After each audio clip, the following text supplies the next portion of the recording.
thank you so much for joining us here because this conference is very important for the whole region. And, the biggest topic is obviously security in Europe post the Russian-Ukrainian war and how to deal with it, because people are feeling very insecure. After Russia invaded Crimea in eastern Ukraine, the whole system is challenged and nobody quite sure what to do next. Either we throw away the whole system of international law and security system that was built after World War II and trying to find something new solution.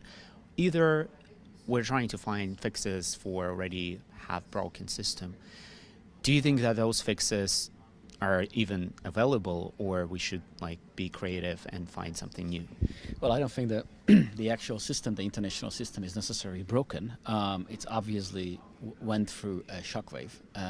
Not only the Ukrainian crisis and the Russian aggression, but I think for a lot of people, particularly in the European Union and in Europe, now the combination of the Ukrainian crisis as well as the migration crisis, which is so both east and the south. And obviously Russia could be connected in both, although, I do think that Russia's role in Syria is much more exaggerated, which obviously is helping to keep Putin's image in the West and the international community as somebody much more powerful than actually he would be, or Russia is.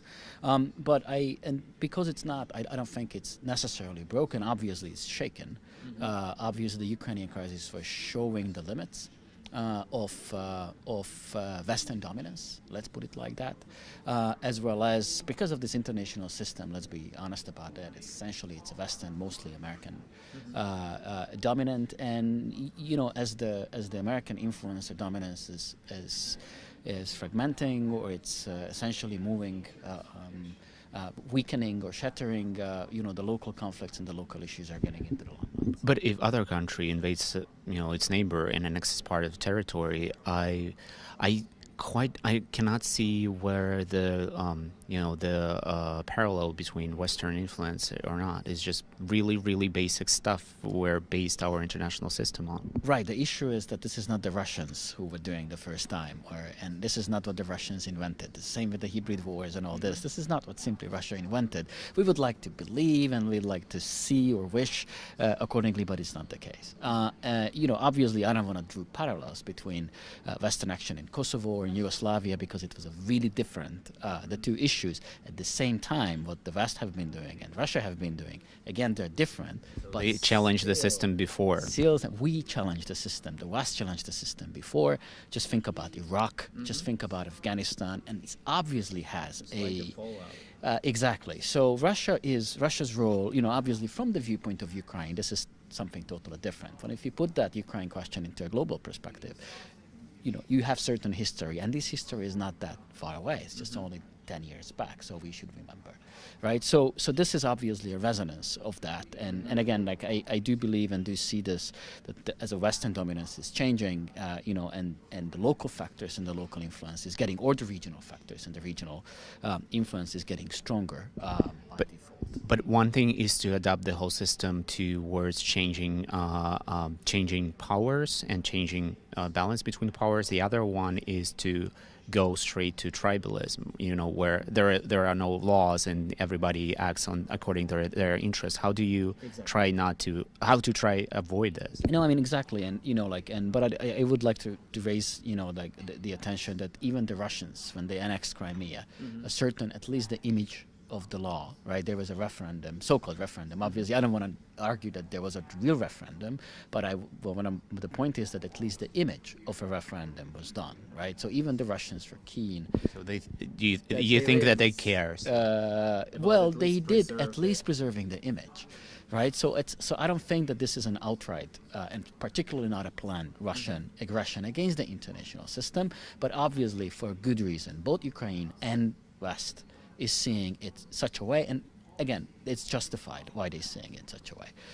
At the same time, just think about it. If you're putting it in the context of the past 20 years, Ukraine is still, although it has a lot of global and even particularly European repercussion, it's a local conflict, and it's a local conflict in Ukraine or between Ukraine and Russia.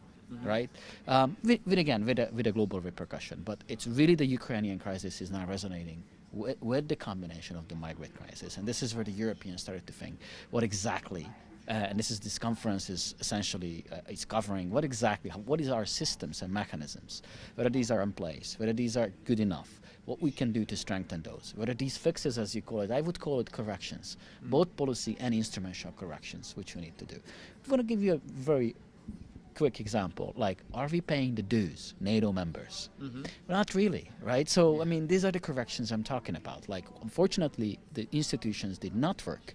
And we see that, for example, the NATO reaction on the Ukrainian crisis was very weak because major, like basic things, basic reactions and steps, which the NATO should do immediately, it was not in place. There was almost no reaction to Well, Crimea. that's what I mean, right? Because simply the NATO was cut, and anyone else was surprised, which means that the institutions did not react in a way as an institution should.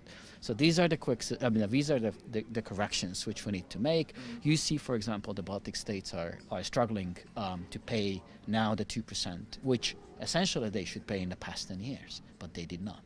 Right, so these are the corrections which we make.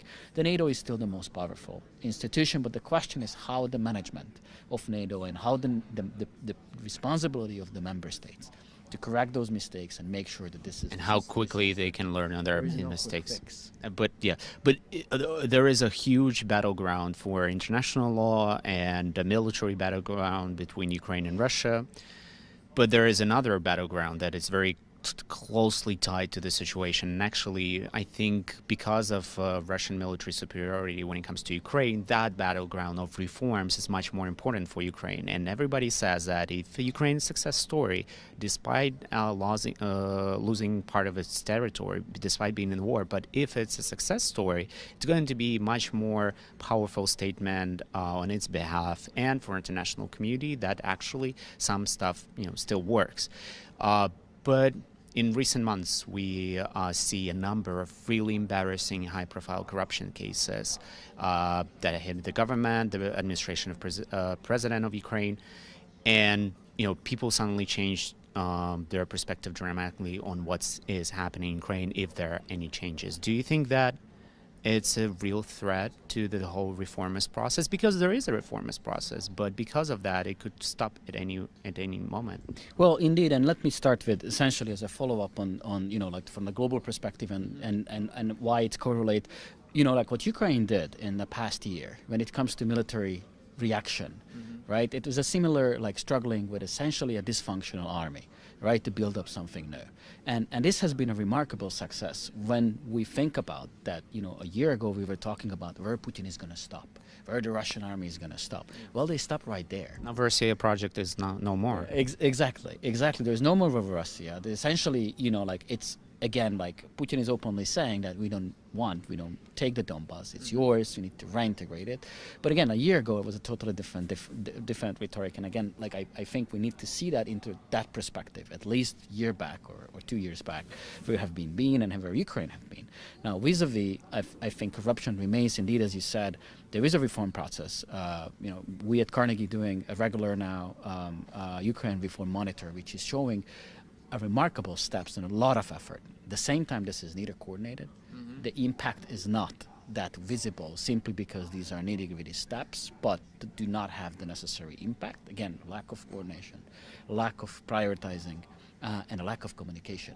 Yeah, I talked about reforms with some analysts and with people inside the government who are trying to do, and they often compare that you're trying to fix holes in leaking boat, while others people making more holes, and it's not coordinating. And the biggest issue is really the corruption. And it's one thing is the perception. If you take a look at the corruption, just quoting a few really fresh polling numbers, 74% of the Ukrainians do consider corruption as the major reason for the worsening social economic situation. Right, 57% is the oligarchization of the economy.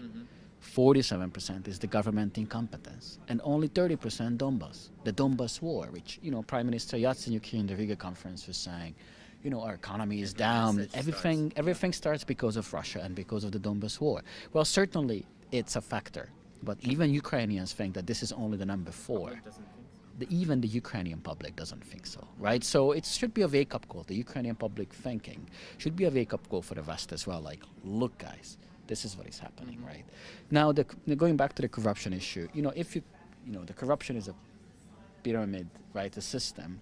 Obviously, like 2 years ago, when you gave 100 grivna to Gaishnik, at the street, out of 10 or 20 grivna gonna made up to Papa, to the highest. Now this is no longer the case, right? The system still exists. It's fragmented, but it did not collapse, right? There is just a fragmentation of the corruption, or you may even call it decentralization of the corruption, if you may. But the system essentially is still there. A lot of old people are still plugged in. A lot of oligarchs' interests are still dominating, essentially. And in this is the context where, unfortunately, we have to put the reforms, and this is the context how the Ukrainian people seeing the reforms. They don't see the nitty-gritty. They don't see these things. It's one of the reasons why we, trying to communicate, look, guys, there's a lot of things going on. So the question is, when the government realizes that this really needs to be addressed seriously, I think I very much welcome that the Western officials start really honestly talk about it. A good friendship means that I can tell you what I even think. pressuring. And pressuring now. A good friendship means that I can really think. At the same time, if one thing is the West and Ukraine is very similar, as that both sides are essentially over-promising, beating our chest, at the same time under-delivering.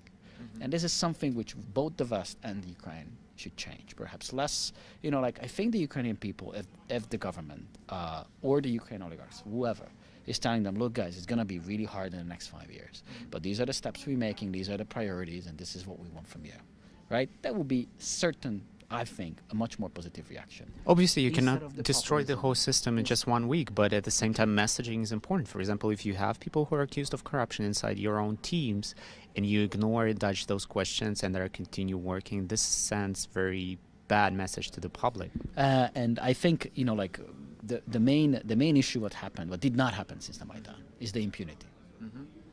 Korban is arrested. Well, fantastic. Anyone else was arrested in between and the Maidan. How come the shooting in the Maidan was not properly investigated? How come the Odessa tragedy was not properly investigated? Nobody's the political polarization. Who is loyal to whom? That's the key thing, and you cannot build a European system based on rule of law like that. You're only going to make more polarization and more fragmentation until you are the majority. That's fine, but polarization kills, and this is what Ukraine, the entire Maidan, should be a case study about. So impunity needs to be addressed. Community obviously needs to be curbed, or should be curbed, by new institutions, by people who are plugged into the system. It's going to be a slower process than we perhaps hoped for, but at the same time, it's very interesting that we should realize that the reformers in the Ukrainian government, in the parliament, are in the minority. And if the reformers are a minority, we need a minority strategy. Somebody we need to engage with the public, convince people one by one, building coalitions, building networks to make sure that these reforms are happening. At the same time, what I see even from NGOs, it's we are the majority and we demand. Well, reforms, you cannot order reforms. You cannot demand reforms. You essentially, because we are in a minority, we have to make sure that the majority agrees and understands that this is going to be bringing, at some point in the near future or in the longer-term future, in the midterm, the results which we all want. Thank you so much. It's always a pleasure to have you in Hromadske. Thank you. You guys are doing a great job. Keep it Thank going. you.